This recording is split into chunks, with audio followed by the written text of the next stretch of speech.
À la une de ce journal, la fin du mandat de la MINUSMA. Après 10 ans de présence, la mission onusienne dispose de 6 mois pour se retirer du Mali. Décision contenue dans une résolution adoptée ce vendredi par le Conseil de sécurité des Nations Unies. Le gouvernement prend acte et rassure. On en parlera avec le chef de la diplomatie malienne. Abdoulaye Diop est l'invité de ce 20h. Ferveur de la fête de Tabaski à Bamako avec les tout-petits. C'est devenu une habitude, ils prennent d'assaut les parcs d'attractions et autres restaurants de la capitale malienne. Nous ferons aussi un tour au festival Carrefour Tabaski, un véritable tremplin pour les enfants, vous le verrez. Grand format de cette édition, Bamako face à la problématique de gestion des ordures, l'insalubrité impacte progressivement le beau visage de la capitale malienne. La situation inquiète et interpelle. Constat de la rédaction avec Aridjou Matina qui est allé à la rencontre des citoyens et des responsables en charge de la question.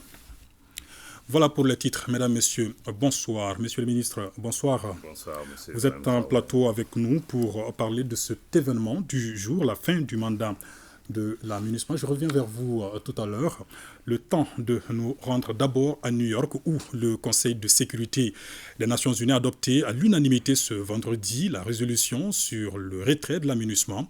Un retrait qui débute déjà dès demain, 1er juillet, pour prendre fin le 31 décembre, soit un délai de 6 mois. Les temps forts de la réunion du Conseil de sécurité des Nations Unies, c'est avec Garibou Pérou. Sans résultat tangible après 10 ans de présence à la demande du Mali, les Nations Unies mettent un terme à la mission des casques bleus. L'ambassadeur représentant permanent du Mali auprès des Nations Unies porte la voix du Mali et débloque les leviers de vitesse du retrait. Le gouvernement du Mali note qu'au terme de la résolution adoptée aujourd'hui, le processus de retrait de la MINUSMA commencera dès le 1er juillet pour se terminer le 31 décembre 2023. Le gouvernement de la République du Mali tient et veillera au respect des engagements pris à cet égard. Pays hôte de la MINUSMA, gouvernement responsable, les autorités maliennes se disent prêtes pour la mise en œuvre diligente de cette résolution. Elles prendront toutes les mesures pour éviter un éventuel vide sécuritaire. Le Mali, conformément à sa responsabilité de pays hôte, poursuivra les mesures prises en vue d'assurer la sûreté et la sécurité du personnel, des locaux, installations et biens de la MINUSMA jusqu'au départ à date convenue de la mission. Par ailleurs, je tiens à rassurer de l'engagement total du gouvernement du Mali à poursuivre sans relâche sa mission régalienne de protection des populations civiles et des biens sur l'ensemble du territoire national. À cet égard, le gouvernement regrette que le Conseil continue de considérer la situation au Mali comme une menace à la paix et à la sécurité internationale, en dépit des résultats tangibles enregistrés, d'une part sur le terrain par les forces armées maliennes, notamment grâce au renforcement des capacités et à l'équipement de l'outil de défense, et d'autre part, concernant le retour à l'ordre constitutionnel apaisé et sécurisé, cher à son Excellence le colonel Assimi Goïta, président de la transition, chef de l'État. Et comme vous le savez, l'organisation réussie le 18 juin 2023 du référendum constitutionnel s'inscrit dans cette dynamique. Le gouvernement du Mali s'engage également à poursuivre de manière efficiente et diligente la mise en œuvre de l'accord pour la paix et la réconciliation au Mali issu du processus d'Alger, en collaboration avec les mouvements signataires qui le souhaitent, en vue d'une paix, d'une réconciliation nationale et d'une stabilité durable dans notre pays, et pour les bénéfices des populations maliennes. Après avoir échoué sur le plan sécuritaire, les quelques 12 000 soldats et policiers sont en fin de mission au Mali. Toutefois, le gouvernement et le peuple malien reconnaissent la contribution de la MINUSMA dans les actions sociales et humanitaires. Ils rendent hommage à la mémoire de toutes les victimes de cette crise. La République du Mali reste disposée à coopérer avec tout le monde dans le respect des principes qui guident désormais l'action publique du Mali, rassure l'ambassadeur représentant permanent du Mali auprès des Nations Unies. Je vous l'annonçais, nous recevons le ministre des Affaires étrangères et de la coopération internationale. Monsieur le ministre, encore une fois, merci d'avoir répondu à notre invitation. Dites-nous, quelle est la portée de cet événement majeur pour le gouvernement malien? Merci beaucoup, M. Ibrahim Traoré, pour sa question. Après avoir suivi ce qui s'est passé cet après-midi à New York, c'est en fait l'aboutissement d'une demande de beaucoup de Maliens qui a été portée avec beaucoup de courage par son Excellence le colonel Assimi Goïta, président de la transition, qui a tiré les conséquences de la présence d'une mission qui n'a pas répondu aux attentes des Maliens, notamment en matière de sécurité. Mais pire, ces derniers temps, nous avons vu que la mission a commencé à constituer une entrave pour nos efforts et elle a été instrumentalisée pour pouvoir porter atteinte à l'unité, à la cohésion sociale et même à la stabilité de notre pays. Nous en avons tiré les conséquences.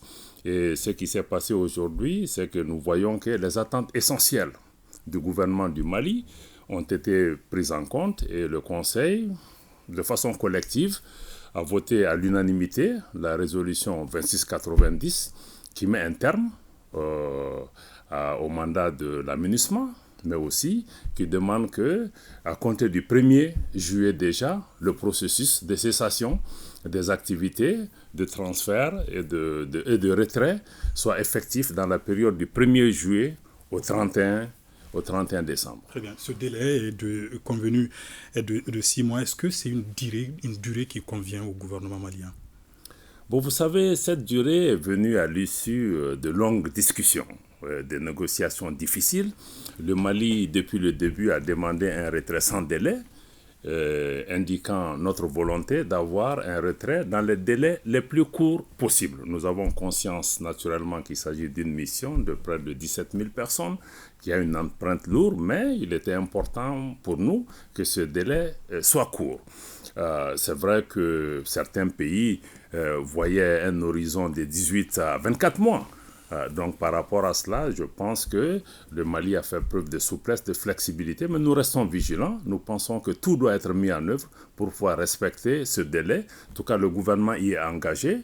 Et comme nous l'avons dit, nous restons ouverts pour coopérer avec les Nations Unies, le secrétariat général, la MINUSMA et tous les acteurs concernés pour faire en sorte que tout soit mis en œuvre. Et nous pensons que, par exemple, sur la question du retrait des militaires, ça peut même se faire beaucoup plus rapidement qu'avant les 6 mois. Très bien. Et concrètement, comment ça va s'organiser ce retrait? Bon, d'abord, on avait besoin, dans un premier temps, de cette décision politique qui consacre d'une part la fin du mandat de la MINUSMA et d'autre part qui demande maintenant de mettre en place un plan de retrait.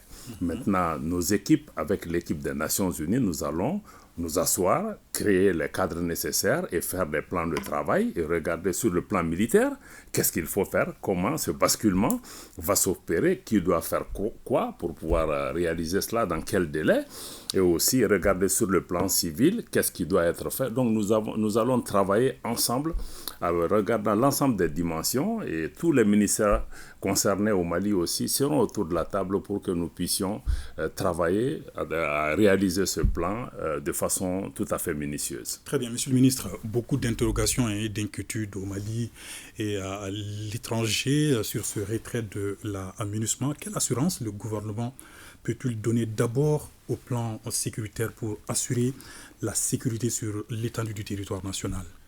Je comprends les inquiétudes qui se manifestent chaque fois qu'il y a des changements. Effectivement, il y a des inquiétudes, mais ce n'est pas une décision hâtive.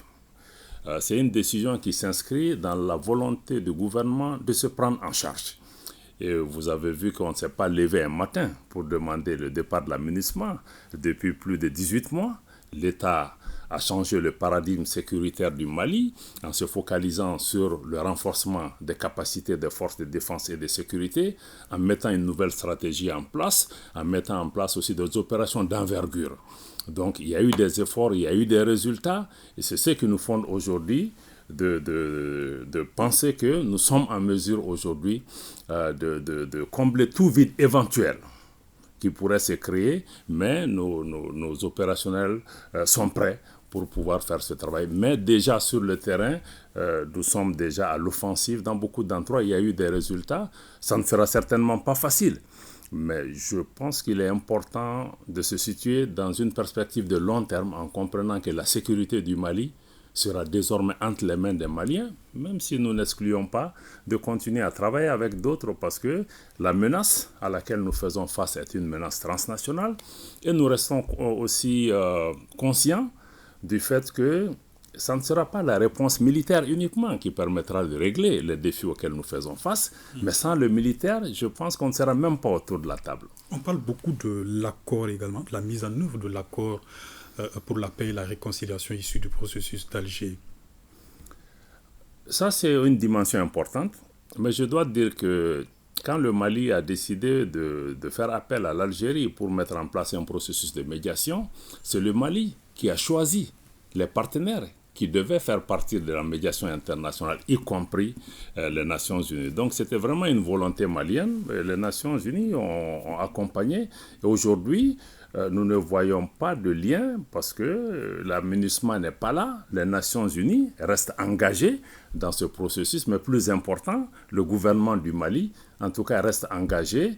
Il y a eu des avancées importantes qui ont été engrangées. Et aujourd'hui, nous avançons dans le cadre du dialogue, dans le cadre de la réconciliation avec nos frères pour pouvoir tourner cette page. Mais beaucoup d'avancées ont été enregistrées. Même le processus référendaire qui vient de se clôturer prend en charge déjà un certain nombre d'éléments importants en termes de réconciliation nationale. Monsieur le ministre, il y a également la situation de tous ces Maliens dont le revenu est directement ou indirectement lié à la MINUSMA. Est-ce que vous y avez pensé ? Nous y avons pensé. Le gouvernement est conscient de ces difficultés.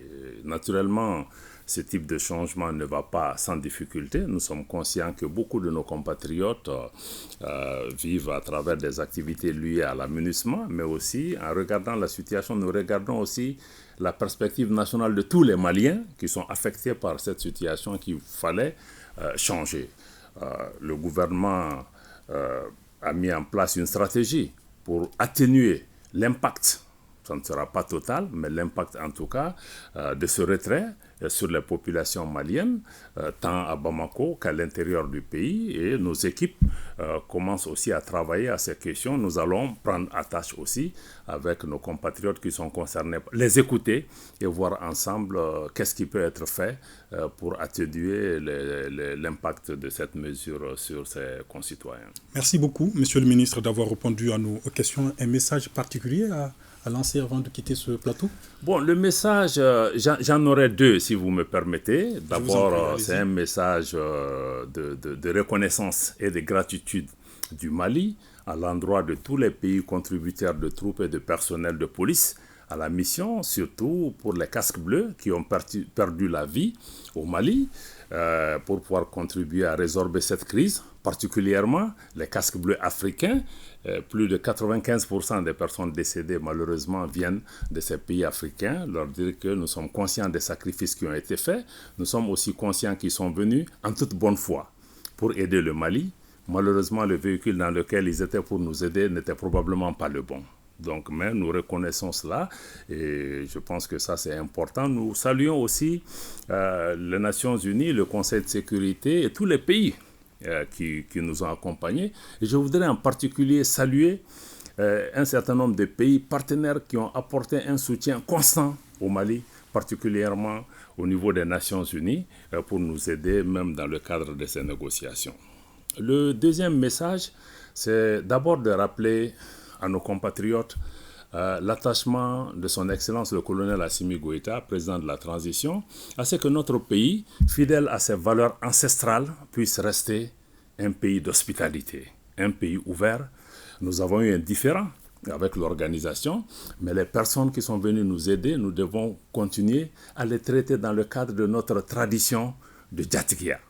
Et aussi faire tout ce qui est possible pour rester derrière les autorités maliennes qui ont pris à bras le corps ces problèmes, qui sont en train de le traiter, de faire confiance au président Goïta, de faire confiance aux autorités actuelles pour pouvoir gérer ce processus de retrait dans le respect de la dignité de nos hôtes, mais aussi dans le respect de nos traditions d'hospitalité. Monsieur le ministre Abdoulaye Diop, encore une fois, je vous remercie. Merci infiniment. La suite de cette édition, l'EID, Espace d'interpellation démocratique, la 27e édition se prépare activement. Elle a lieu le 10 décembre de chaque année, une véritable tribune démocratique qui crée le contact direct entre gouvernants et gouvernés. Le médiateur de la République, dans un message, fixe les règles du jeu de l'édition 2023, notamment les modalités de saisine de cette autorité indépendante. Awa Ditma Kamara. Pour la 27e édition de l'espace d'interpellation démocratique, les interpellateurs peuvent se munir déjà de leur dossier. La date du dépôt est fixée au 3 juillet pour une période de 3 mois. Le médiateur de la République mobilise son équipe afin de répondre aux attentes des interpellateurs. À ce titre, il s'agit de trouver des alternatives permettant d'asseoir les bases d'une administration de proximité, notamment par le renforcement du dialogue entre gouvernants et gouvernés. L'espace d'interpellation démocratique a pour objet d'informer les opinions publiques nationales et internationales sur l'état des droits de l'homme en République du Mali, de contribuer de manière active et pédagogique à la réalisation d'une culture démocratique nationale et d'impulser de façon significative la politique de promotion et de protection des droits et libertés des citoyens. L'EID vise essentiellement à renforcer de façon pédagogique l'ancrage de la culture démocratique et la transparence dans la gestion des affaires publiques, à préserver et promouvoir la dignité et les droits fondamentaux de l'individu. En 3 décennies d'exercice démocratique, l'EID assoit une notoriété au fil des sessions au point qu'il est considéré comme un modèle dans la sous-région. Cette manifestation de la protection des droits de l'homme s'exerce par la saisine de l'EID pour les motifs suivants: les actes attentatoires aux droits de la personne humaine, les cas d'injustice tels que les inégalités, les actes discriminatoires, les dysfonctionnements de l'administration, le non-respect de la légalité, la violation des principes de justice et d'équité, la violation du principe de bonne gouvernance. Pour rappel, l'EID est ouvert à tout le monde sans distinction selon le médiateur de la République. Rendez-vous est pris pour le 10 décembre, journée des droits de l'homme.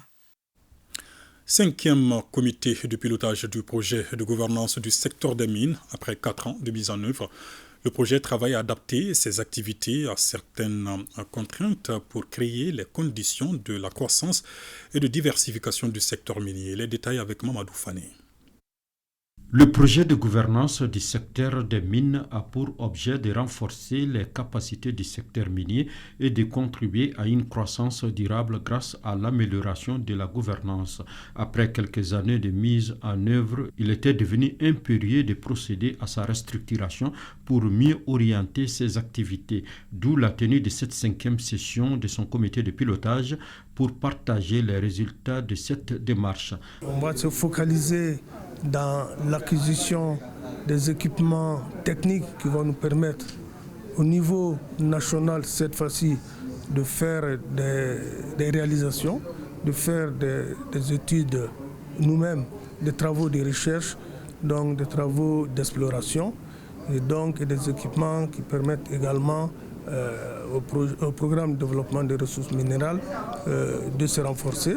Le Mali regorge d'un potentiel minier très important et la nécessité d'utiliser les résultats géoscientifiques pour orienter l'exploitation minière de notre pays vers d'autres produits stratégiques comme le lithium et les terres rares est une vision fondamentale qui a été exprimée par le gouvernement à travers le département chargé des mines. La tenue de cette session permettra aux membres du comité de créer un environnement propice pour l'atteinte des indicateurs et de renforcer les capacités opérationnelles des structures techniques en charge du secteur minier. Restons avec le projet de gouvernance du secteur des mines qui forme à Koulikoro ses membres du comité technique. Une formation qui porte sur le plan d'action de réinsertion et de fermeture des mines au Mali. Le point avec Ousmane Koïta. Il s'agit à travers cette session de formation de renforcer les compétences des membres du comité technique interministériel sur le processus d'élaboration du plan d'action de réinstallation et du plan de fermeture des sites miniers au Mali. La formation est initiée par la Direction nationale de l'assainissement et du contrôle des pollutions et des nuisances à travers le projet de gouvernance du secteur des miniers. Donc avec la mobilité du personnel qui est là, cela dénote qu'il faut à tout moment actualiser cette liste-là, renforcer la capacité du personnel dont on a besoin, qui connaît la situation minière au Mali, qu'elles soient officielles ou non officielles, parce qu'on a aussi les orpailleurs. Tant qu'il y a le minerai à côté, et les orpailleurs aussi sont des géologues. Donc, compte tenu de la complexité vraiment de la problématique de l'extraction minière au Mali et le développement durable à travers la protection de l'environnement, c'est un sujet d'actualité et crucial. Pendant 5 jours, ces acteurs venus de l'intérieur du Mali vont échanger et discuter sur, entre autres modules, le plan de réinstallation et celui de la fermeture des projets miniers au Mali. Des modules qui, selon la directrice adjointe de la DNCPN, seront des apports capitaux dans la tête des objectifs de la mission du projet EPGSN. Nous voulons être au point de la technologie, nous voulons être au point par rapport à la révision des textes et même toute cette évolution de la situation qui est là, donc pour qu'on puisse fournir au projet minier d'extraire l'or dans les bonnes conditions et protéger l'environnement. A noter que la présente rencontre a été financée par la Banque mondiale et va durer 5 jours. Lancement à Bamako de la Semaine internationale de l'argent. Elle vise à renforcer les capacités des participants sur les questions liées à la gestion de l'argent, une initiative portée par le ministère en charge de l'emploi, en collaboration avec le département des finances et le cabinet Profil. Bokari Koulibaly. Éduquer pour rendre la jeunesse plus responsable dans la gestion financière, c'est l'essence de cette semaine dédiée à l'argent. La formation des jeunes citoyens économiques favorise le développement d'une nation. C'est une manière de sensibiliser la jeunesse, les couches vulnérables à la question d'argent. Nous prenons une thématique qu'on appelle l'éducation financière, qui passe par le budget. C'est quoi le budget? Voilà, l'épargne, son importance, le crédit. Avant de passer au crédit, aller voir un banquier pour demander un crédit, il faut d'abord renforcer les capacités du promoteur. Planifiez votre argent, plantez votre avenir, c'est le thème retenu pour l'édition 2023. Planifier l'argent consiste à réfléchir sur les sources de l'argent. Entre autres, le salaire, les prêts, les bourses et encore d'autres revenus. L'argent est obtenu à travers un effort bien mérité. C'est pourquoi quand nous disons Semaine mondiale de l'argent, ça incite au travail. La Semaine de l'argent, en plus du district de Bamako, verra aussi la participation des régions de Sikasso et Ségou à travers des visioconférences. Moteur de développement, la gestion efficiente de l'argent par les jeunes aura un impact économique à l'échelle familiale, nationale, voire internationale. Intéressons-nous à présent au projet de renforcement de la résilience des femmes et des jeunes et de la cohésion sociale. Il intervient dans la zone pastorale du cercle de Massina, dans la région de Ségou. Une rencontre se tient à Bamako et fait le bilan de l'intervention du projet. Agibou Koulibaly. Il s'agissait au cours de cet atelier d'échanger sur les différentes expériences acquises tout au long de la mise en œuvre du projet afin de dresser les perspectives d'une mise à l'échelle des bonnes pratiques. La coopération espagnole a remercié la FAO pour la bonne gestion des ressources mises à leur disposition pour la mise en œuvre de ce projet. La coopération espagnole poursuit son engagement au Mali en apportant son appui aux populations les plus vulnérables du Mali, surtout aux jeunes et femmes de ces pays. Avec ce projet, nous espérons avoir contribué au bien-être de plus de 700 ménages et à l'amélioration des conditions de transhumance, à l'autonomisation économique des femmes, qui reste l'une des priorités de la coopération espagnole au Mali. Je souhaiterais à ce stade exprimer tous nos remerciements à l'Espagne pour cette généreuse contribution et le soutien qui est apporté à travers les bénéficiaires de ce projet au Mali pour voir dans quelle mesure on peut contribuer aussi à apporter des solutions à ces questions de coexistence sociale tout en préservant les conditions de production, que ce soit au niveau agricole ou pastoral. Pour les autorités, une initiative du genre nécessite une continuité au regard des témoignages faits par les bénéficiaires. J'invite donc toutes et tous, et surtout les représentants des bénéficiaires du projet ici présents, à participer à partager leurs ressentis vis-à-vis des actions engagées par ce projet et de faire des témoignages objectifs tant sur les actions réussies que celles qui restent à parfaire. Ce projet de renforcement est financé par l'Espagne à environ 200 millions de francs CFA. Il couvre 4 communes du cercle de Massina pour une durée de 18 mois. Le groupe suivi budgétaire restitue son rapport sur les politiques relatives à l'alimentation scolaire. Le document évoque aussi la scolarisation des filles et le transfert des ressources de l'État aux collectivités territoriales. On en sait plus avec Jules Sambou Sissoko. Le rapport du groupe budgétaire porte sur la mise en œuvre de 3 segments spécifiques, à savoir l'alimentation scolaire, ALISCO, la scolarisation des filles, SCOFI, et le transfert des ressources de l'État aux collectivités à travers le Fonds national d'appui aux collectivités territoriales FNACT. Nous essayons de faire la traçabilité de ces ressources-là et voir qu'est-ce que nous pouvons dire comme conclusion pour proposition d'amélioration à tous les niveaux. Dans certains cas, le montant alloué au niveau national n'arrive pas au niveau des collectivités ou bien n'arrive pas au destinataire final, disons comme ça. Ça, c'est d'une manière générale. Les chargés de finances ne savent même pas qu'il y a un fonds pour la scolarisation des filles. Les partenaires financiers, notamment l'Union européenne, réaffirment leur soutien aux différentes politiques dans la transparence requise. Les missions de vérification ont sillonné 10 régions et le district de Bamako. Le rapport porte sur l'exercice 2020, 2021 et 2022 de ALISCO, SCOFI et FNACT. Le ministère de la Jeunesse et des Sports chargé de l'instruction civique et de la construction citoyenne, dans un communiqué déposé à la rédaction, informe l'opinion nationale qu'une lettre circulaire du 27 juin 2023 passe sur les réseaux sociaux, invitant les autorités maliennes à collaborer à la levée du mot d'ordre concernant l'interdiction de la vente et de la consommation de la chicha. Le ministère tient à rappeler que cette lettre circulaire n'émane pas de lui et ne reflète pas sa position sur la question. Il précise que le ou les commanditaires ne sont animés que d'une seule volonté, celle de contribuer à annihiler la jeunesse malienne, espoir du Mali tout entier.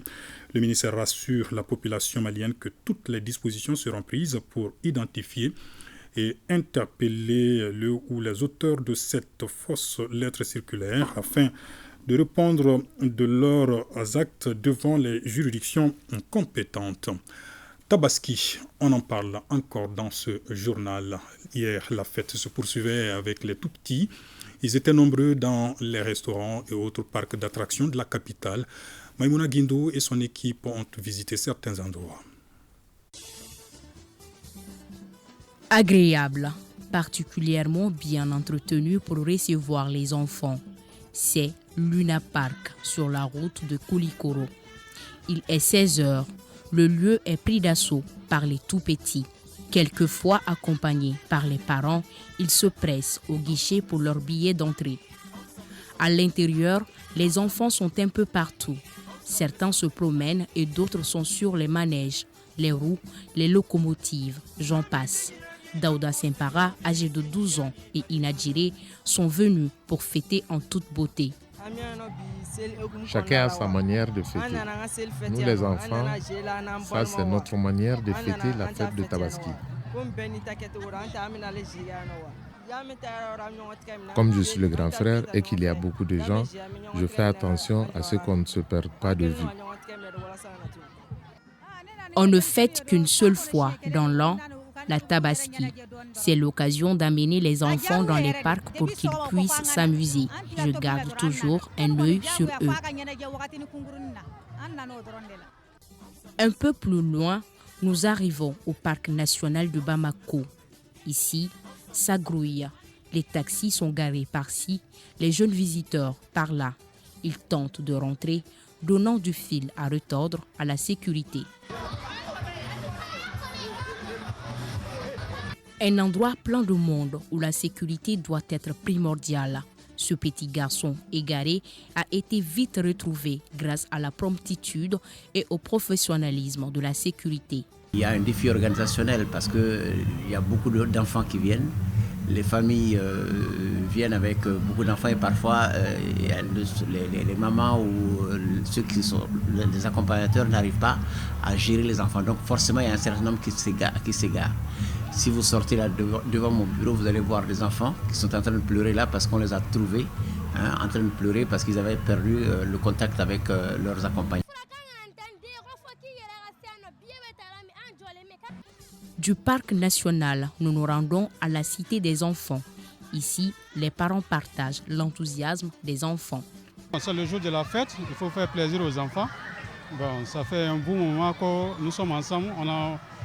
J'ai envie de passer un bon moment avec mes enfants, donc je les amène pour fêter avec les gens. Les enfants aiment cet endroit à cause des jeux, c'est pourquoi nous sommes là, comme c'est la fête. En plus, ce sont des enfants, il faut forcément qu'on les surveille. J'ai même perdu de vue le dernier tout à l'heure. Un plaisir pour les enfants, mais fatigant pour nous les parents.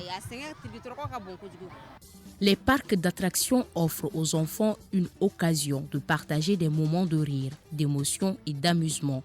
Ils permettent de remonter le dépaysement, surtout pendant les fêtes comme celle de la Tabaski. Restons avec les enfants avec la 9e édition du festival Carrefour Tabaski, un véritable tremplin pour eux. Ce festival regroupe des centaines d'enfants autour des jeux ou encore des concerts géants. L'événement se tient au Palais de la Culture Amadou en Pateba. Ibrahim Kaukonate, Aloubekone. Carrefour Tabaski est un festival qui est destiné aux enfants. Il est organisé chaque année sur les berges du Palais de la Culture pendant la fête de Tabaski. L'objectif est de permettre aux enfants de s'épanouir dans un endroit approprié et sécurisé. Pendant la fête de Tabaski, il n'y a pas assez d'activité à Bamako. Donc, raison pour laquelle nous avons décidé de mettre en place le festival Carrefour Tabaski. Et au cours de ce festival, il y aura exposition de produits et services, et y compris, il y a des espaces de jeux modernes pour enfants, pour donner l'occasion aux enfants de profiter de la fête. C'est aussi des foires d'exposition, des animations pour enfants et un concert géant avec des artistes. Nous avons vu beaucoup d'artistes et plein d'autres jeux qui sont ici. Ça sert à amuser quand même. C'est très intéressant. On est venu pour nous amuser et regarder les artistes jouer. Ça se passe très bien. Les artistes ont bien joué. Et on a vu que Ahmed Diabaté, Batigala, Kotigala, Bentigala. Bonne fête! J'ai amené les enfants pour qu'ils s'amusent un peu. Puisque c'est la fête, nous avons saisi l'occasion. La fête était vraiment belle. Nous remercions les organisateurs et les autorités. Carrefour Tabaski, 9e du genre, est une initiative d'AB Solutions, une agence de communication qui a tout mis en œuvre pour l'épanouissement des enfants en période de fête. La fête continue avec les enfants sur les berges pendant tout le week-end.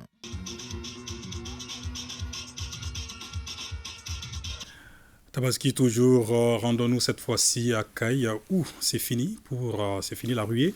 Vers les moutons, la Cité des Rails a enregistré cette année de bons chiffres sur une prévision de 3000 têtes. Plus de 2500 ont été vendus, nous révèle notre équipe de reportage dirigée par Kansuto Kanouté.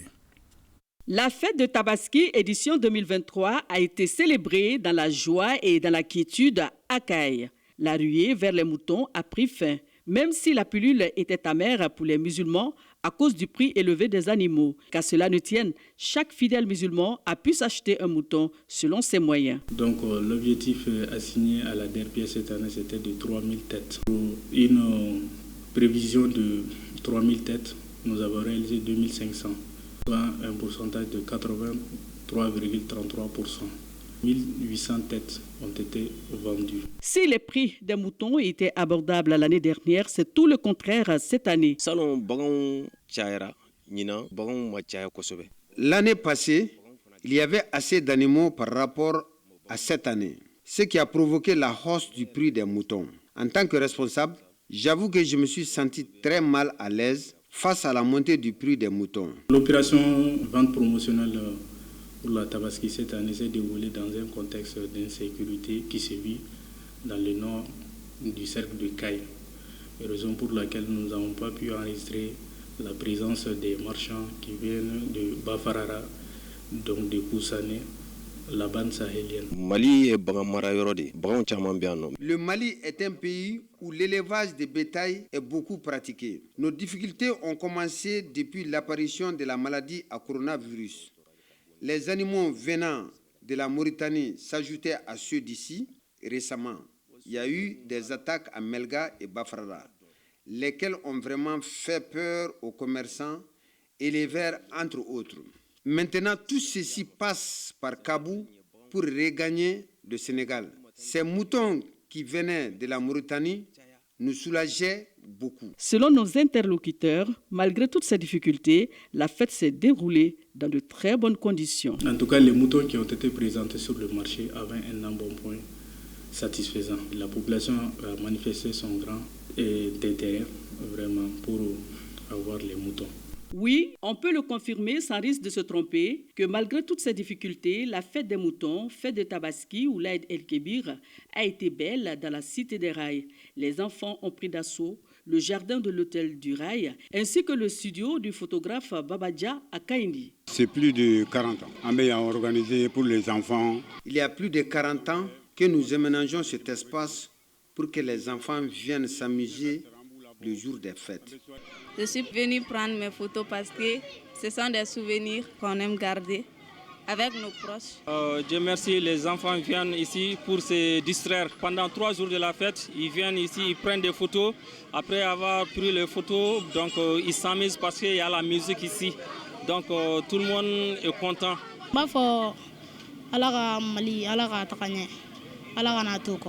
Vivement la prochaine édition de la fête de Tabaski.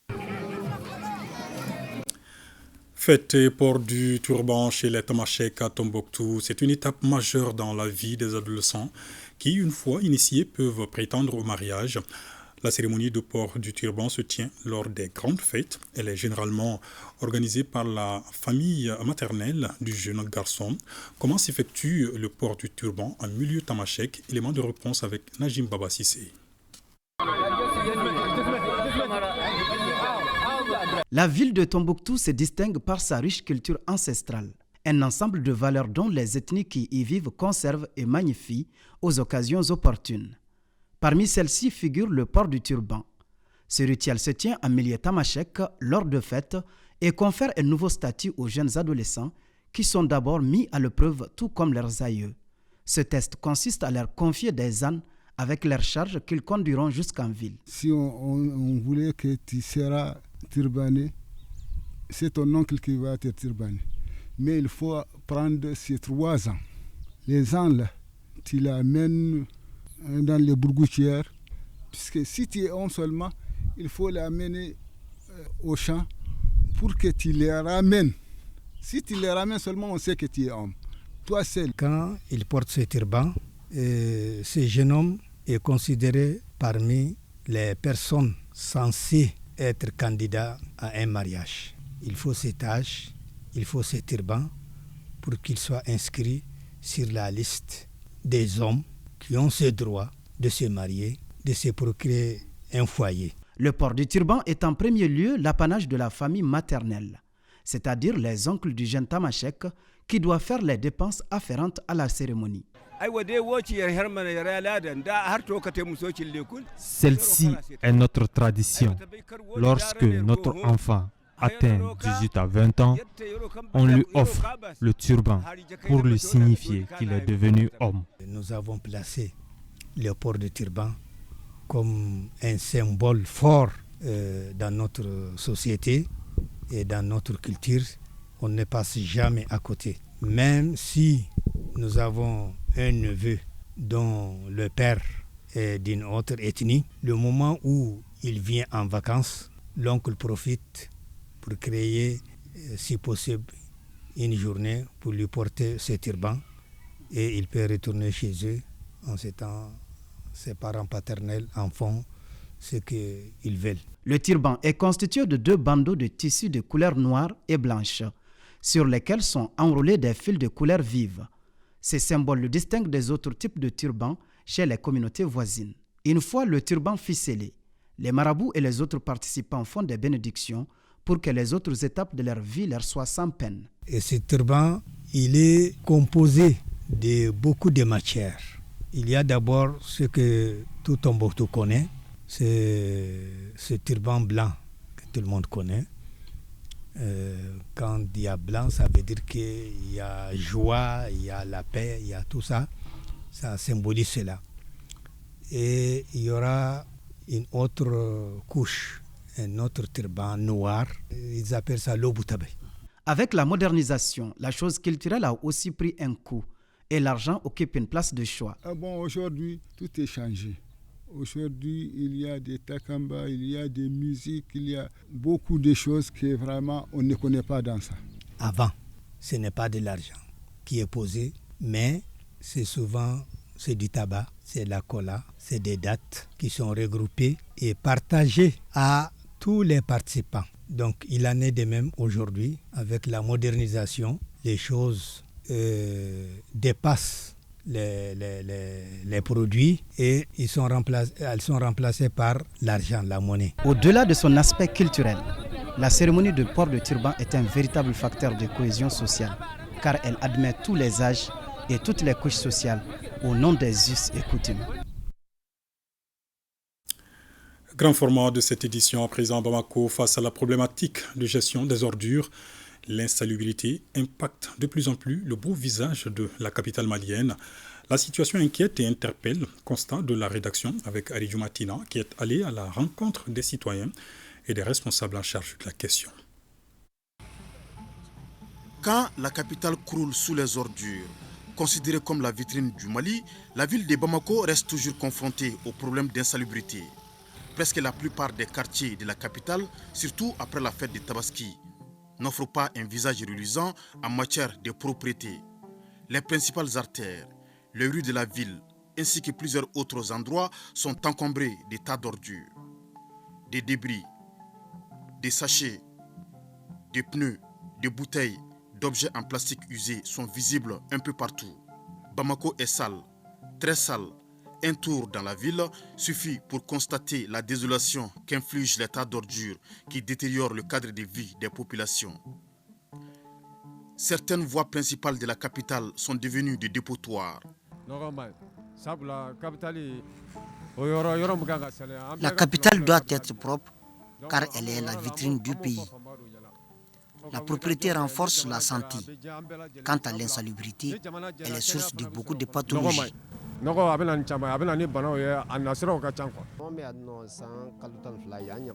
Ici est devenu un dépotoir depuis quelque temps à cause du comportement des personnes qui occupent les lieux. C'est vraiment contraignant cette situation d'insalubrité. C'est sale vraiment. Surtout ici les Araïda. C'est plus que les autres quartiers là. Parce que les gens n'entendent pas ce qu'on leur conseille. Bon, chacun fait ce qu'il veut. Les tas d'ordures de tout genre qui cohabitent avec les citoyens, surtout en cette période pluvieuse, sont emportés par des eaux d'écoulement qui débordent par endroits, les caniveaux rendant les routes peu praticables. Devenu un véritable casse-tête, l'insalubrité de la ville de Bamako engage la responsabilité des pouvoirs publics, mais aussi et surtout la population qui salit les lieux, qui doit changer de comportement. Il revient à tout le monde de jouer son rôle pour trouver une solution à ces fléaux. Il faut que la population aussi n'ait qu'à savoir comment jeter leurs ordures. Il faut que chacun n'a qu'à faire vraiment son devoir pour que la ville puisse être propre et le gouvernement aussi faire son travail. Parce que sans quelqu'un qui surveille ici là, c'est pas possible. L'insalubrité de la capitale n'est pas une bonne image. Moi j'ai été dans certains pays, j'ai vu que leur capitale était propre. Il faut vraiment des stratégies pour transporter les ordures vers les dépôts de transit. Il faut que chacun s'implique.